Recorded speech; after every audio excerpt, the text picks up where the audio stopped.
వచ్చుండొచ్చును. ఉట్టి మైక్రోసాఫ్ట్ వల్లనే మిగతా అయన్నీ రాలేదు. హైదరాబాద్ అనేది ఒక పెద్ద నగరం కాబట్టి అక్కడికి రావడానికి ఒప్పుకుంది.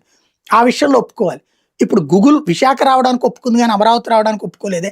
కాగ్నిజెంట్ విశాఖ రావడానికి ఒప్పుకుంది గానీ అమరావతి రావడానికి ఒప్పుకోలేదే. టీసీఎస్ వైజాగ్ రావడానికి ఒప్పుకుంది గానీ అమరావతి కావడానికి ఒప్పుకోలేదే. కాబట్టి మనం నా వలనే నేనే అనేటటువంటి మాట నుంచి వదిలేసి నగరము, సదుపాయము దాని ఆధారంగానే ఉంటాయి. అది మనం ప్రోత్సహిస్తున్నాం అన్నటువంటి విషయం గుర్తు పెట్టుకోవాల్సినటువంటి అంశం ఈ రోజున. అమరావతి గ్రోత్ అన్నటువంటిది నేను గతంలో కూడా చెప్తా వచ్చా. 50 నుంచి 70 ఏళ్లకి మంగళగిర, గుంటూర, విజయవాడ అన్న స్థాయికి వెళ్తుంది. ఆ తర్వాతకి ఎన్నేళ్లకి హైదరాబాద్ వెళ్తుందో చెప్పలేం.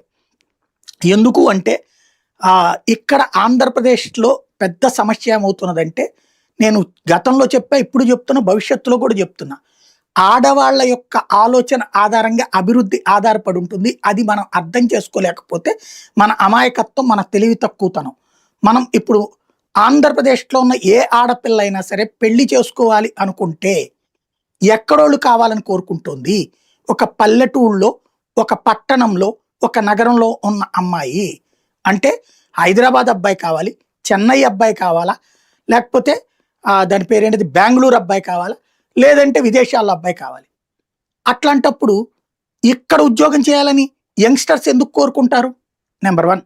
అట్లాగే నా బిడ్డ అంటే ఒక ఆడపిల్లని పెంచిన తల్లి తండ్రి తమ బిడ్డ తమ కళ్ళెదురుగుండా ఉండాలని కోరుకోవట్లేదు. పక్కన ఉన్నటువంటి షాపులో వ్యాపారం